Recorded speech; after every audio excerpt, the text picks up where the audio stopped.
ఇంకొక ప్రాణం కూడా పోదని మాటిచ్చాం. ఇప్పుడు ఊళ్ళో వాళ్ళకి మనం ఏమని ధైర్యం చెప్తాం? ఏ ఊరి చరిత్ర చూసినా ఏముంది? నా ఎండు చేపల కంపు, చిన్న చేపలు చచ్చి పెద్ద చేపలు బతికిన ఇదని చెప్పండి. అంతకంటే ఏం చెప్తారు? మీ వంశ చరిత్రలో ఈరగాథలు చెప్పుకోవడానికి ఈ ఊరు ఉండాలి, ఆ గుడి ఉండాలి, చిత్తం బాబు అనడానికి ఈ మనుషులు ఉండాలి. కానీ వర్మ గారు, మీకు ఊడిగా చేయడానికి కూడా మనుషులు మిగడం లేదు ఈ ఊళ్ళో. ఎమ్మెల్యే గారు, మీరు నన్ను అపార్థం చేసుకుంటున్నారు. ముందు మీరు సరిగా అర్థం చేసుకోండి. పోతున్న పేనాలు గుడిసిల్లోయి, కోట్లో కాదు కదా. అందుకే మీకు అర్థం కావట్లేదు. అయినా ప్రశ్నకి సమాధానం చెప్పండి. ప్రమాదం అని తెలిసి ఈ ఊళ్ళోనే ఎందుకు ఉండాలి? ఇన్ని పేనాలు పోతున్నా ఏ స్వార్థంతో మీరు జనాల్ని ఈ ఊరు వదిలి అనుకోకుండా చేస్తున్నారు? చెప్పండి సమాధానం. వర్మ గారు, గుడి దగ్గర చిన్న పూజారి ఆత్మహత్య చేసుకోవడానికి ప్రయత్నించాడు.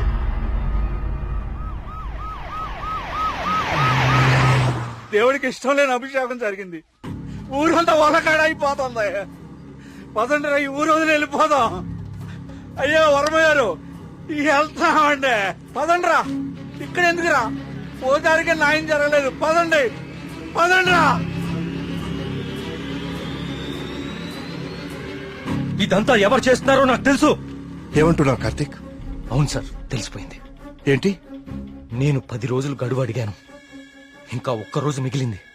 24 గంటల్లో ఈ ఆత్మహత్యలు వెనుకున్న వాళ్ళని రెడ్ హ్యాండెడ్ గా మీ ముందు నిలబడతాను.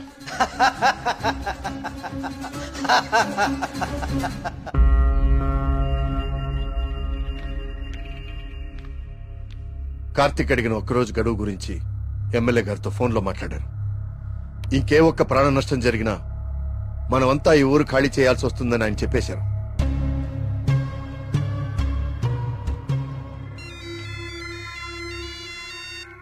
వర్మ గారు ఏం చేస్తున్నారు? ముఖ్యమంత్రి గారితో ఎమ్మెల్యే గారితో ఇప్పుడు దాకా ఫోన్లో మాట్లాడారు. ఇంకేవో మన ఊరు గురించి మాట్లాడుతున్నారు. సరే కుమార్. స్వామి, సమస్య సృష్టించింది నువ్వే, పరిష్కారం చూపించాల్సింది నువ్వే. ఊరు ఖాళీ అవ్వడమే నువ్వు చూపించే పరిష్కారమా?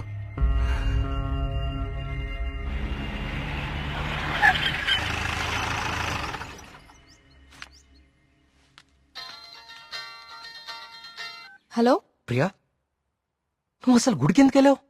ఓ, ఇక్కడ కూడా సీసీటీవీ కెమెరాలు పెట్టావా?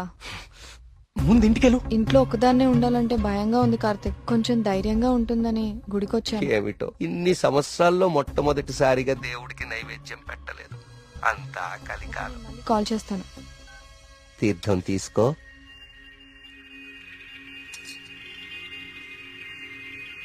ఆయుష్మాన్ భవ. అమ్మగారు నమస్కారం అండి. పూజారి గారి ప్రసాదం మీకు ఇచ్చిరమ్మన్నారు, తీసుకోండి. హలో. హలో. Thank you. ఉంటానమ్మా. ప్రియా వచ్చింది ఎవరు? పూజారి గారు ప్రసాదం ఇచ్చి పంపించారు. ఇందాక ఇవ్వడం మర్చిపోయారంట. సరే, జాగ్రత్త.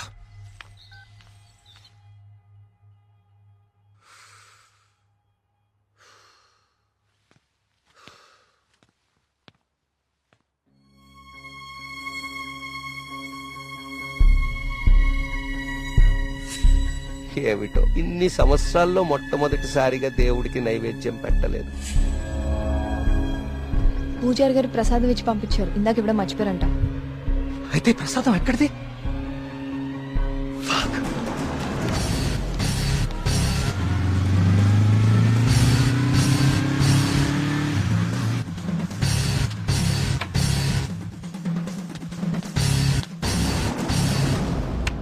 ప్రియా, ప్రియా, ప్రియా, ప్రియా, తలుపుతీ. ప్రియా, ప్రియా, వినపడుతుందా?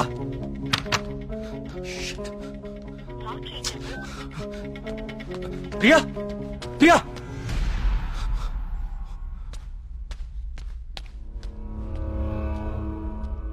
ప్రియా, నీ ఫోన్ స్విచ్ ఆఫ్ లో ఎందుకుంది?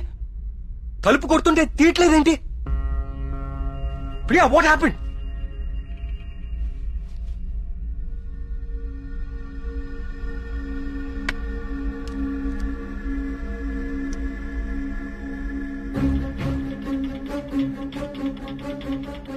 Priya, no.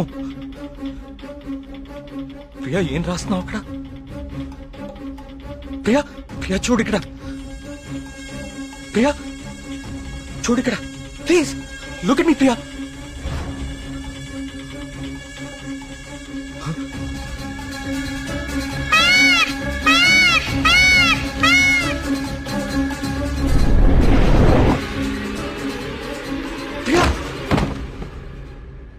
Priya Priya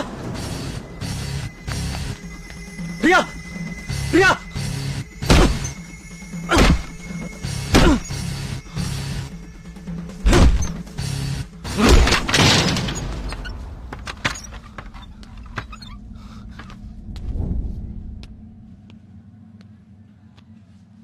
she's fine. కాకపోతే వెయిన్స్ చాలా డీప్ గా కట్ అవడం వల్ల బ్లడ్ లాస్ చాలా హెవీగా ఉంది. తన స్పృహలోకి రావడానికి కొంచెం టైం పడుతుంది.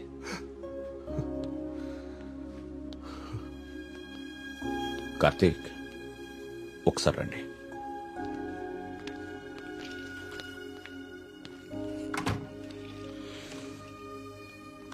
కార్తీక్, నువ్వు నన్ను రమ్మండం మంచిదైంది. నీ అనుమానం నిజం. ప్రియ తిన్న ఫుడ్లో ఒక డ్రగ్ కలపబడింది. ప్రియ బ్లడ్ ని పవర్ఫుల్ మైక్రోస్కోపిక్ అబ్జర్వేషన్ చేశాను. ఆ డ్రగ్ వల్లే ప్రియ ఆత్మహత్య చేసుకోబోయింది. విషయం అయితే చనిపోతారు, ఇలా డ్రగ్ మూలంగా ఆత్మహత్య చేసుకోవటం ఏంటి? చెప్తాను. కొన్ని వందల సంవత్సరాల క్రితం ఆయుర్వేద బ్రహ్మగా పేరొందిన సుశ్రుతుడు కొన్ని రకాల మొక్కలకి మనిషి మెదడుని కంట్రోల్ చేసే శక్తి ఉందని కనుగొన్నాడు. వాటితో ఒక డ్రగ్ తయారు చేశాడు. అలెగ్జాండర్ తన ప్రపంచ జైత్రయాత్రలో భాగంగా తన సైనికుల మీద ఈ డ్రగ్ ను ఉపయోగించాడు. ఎన్ని దెబ్బలు తగిలినా తమ శారీరక స్థితిని పట్టించుకోకుండా పిచ్చి పట్టినట్లుగా యుద్ధానికి వెళ్లేవారు. హిట్లర్ కూడా రెండవ ప్రపంచ యుద్ధ సమయంలో ఇలాంటి డ్రగ్ తయారు చేయించాడు. అయితే అదంత సక్సెస్ అవ్వలేదు. ఆ డ్రగ్ ని 3 డోసెస్ గా ఇస్తారు. రోజుకి 1 డోస్. ఆ 3rd డోస్ బాడీలోకి వెళ్ళాక డ్రగ్ ఎఫెక్ట్ స్టార్ట్ అవుతుంది. ఎవరైనా ఈజీగా ఆ వ్యక్తి మెదడుని కంట్రోల్లోకి తీసుకోవచ్చు. అంతేకాదు, ఆ 3 డోసెస్ ఒకేసారి కల్పిస్తే అది సైనైడ్ కంటే ప్రమాదకరం. It's a hypnotic suicidal drug. అంటే ప్రియా కూడా? ఎస్, ప్రియ విషయంలో కూడా అదే జరిగింది. ఆ డ్రగ్ కలిపారు. That might be 3rd dose. అంతకుముందే 2 డోసెస్ ఇచ్చేసి ఉండాలి. ఆ ఫుడ్ తిన్న వెంటనే ప్రియ మీద హిప్నాటిక్ ఎఫెక్ట్ స్టార్ట్ అయింది. అయితే ఎవరో తనని లెటర్ రాసి ఆత్మహత్య చేసుకునేలాగా హిప్నటైజ్ చేశారు. You're right. ఈ డ్రగ్ అసలు మన మార్కెట్లో దొరుకుతుందా? మార్కెట్లో ప్రోజోన్, డాల్మెన్ లాంటి హిప్నాటిక్ డ్రగ్స్ ఉన్నాయి. కానీ ప్రియకిచ్చింది వెరీ పవర్ఫుల్ డ్రగ్. అసలు ఇలాంటి డ్రగ్ ఒకటి ఉందని ఇప్పటి ప్రపంచానికి తెలియదు. వీటిని తయారు చేయడానికి కొన్ని రకాల మొక్కలు వాడతారు కార్తీక్. దే ఆర్ కాల్డ్ సైకోసిస్ ఇండ్యూసింగ్ ప్లాంట్స్. ఇవి జర్మనీ పరిసర ప్రాంతాల్లో మాత్రమే దొరుకుతాయి. కొన్ని లక్షలు ఖర్చవుతాయి కార్తీక్ ఈ డ్రగ్ ని తయారు చేయడానికి. మరి పోస్ట్ మార్టం రిపోర్ట్ లో ఈ డ్రగ్ గురించి ఎందుకు తెలియలేదు మనకి? అదే దీని స్పెషాలిటీ. 3rd డోస్ బాడీ లోపలికి వెళ్ళాక ఇది బ్లడ్ లో చాలా డీప్ గా మిక్స్ అయిపోతుంది. ఇది బ్లడ్ లో ఉండేది కేవలం 2 గంటలు మాత్రమే. ఆ తర్వాత ఎవాపరేట్ అయిపోతుంది. మనుషులు మామూలు అయిపోతారు. కానీ ఒకేసారి 3 డోసులు ఇస్తే వెంటనే చచ్చిపోతారు. పోస్ట్ మార్టం చేసేటప్పుడు నార్మల్ బ్లడ్ టెస్ట్ చేస్తాం కాబట్టి ఈ డ్రగ్ గురించి తెలియడం ఇంపాసిబుల్. అదృష్టం ఏంటంటే నువ్వు ప్రియని చాలా ఫాస్ట్ గా 2 అవర్స్ లోపే హాస్పిటల్కి తీసుకొచ్చావు. కొంచెం ఆలస్యమైనా ఇలాంటి డ్రగ్ ప్రియకిచ్చారని మనకెప్పటికీ తెలిసేది కాదు. థ్యాంక్స్ బాబు.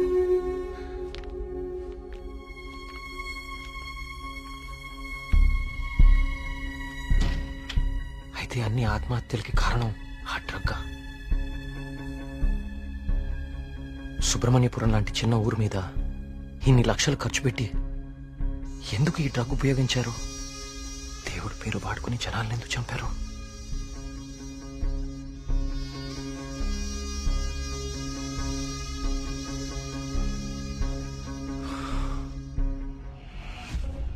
సుబ్రహ్మణ్యపురం ఆలయంతో సహా గణపతి స్థపతి కట్టిన ఆలయాలన్నీ ఒకలాగానే ఉన్నాయి. ఏదో లింక్ మిస్ అవుతున్నాను. అదేంటి ఆ ఈశాన్య మూల గది?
ఏ సమస్య పరిష్కారానికైనా తదేక దృష్టి అవసరం.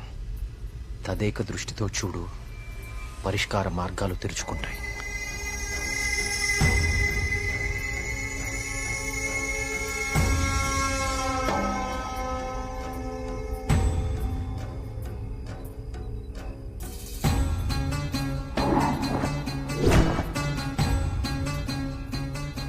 తదేక దృష్టితో చూడు, పరిష్కార మార్గాలు తెరుచుకుంటాయి.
గణపతి స్థపతి ఆలయ నిర్మాణం మొదలుపెట్టాడు.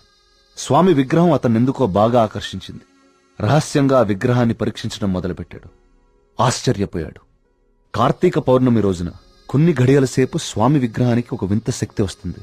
ఆ సమయంలో ఆ విగ్రహాన్ని తాకిన జలం తాత్కాలిక అమృతంగా మారుతుంది. మనిషి వయసును తగ్గిస్తుంది. కానీ కొద్దిసేపటికి యథారూపం వచ్చి అదే మనిషి ప్రాణం తీస్తుంది.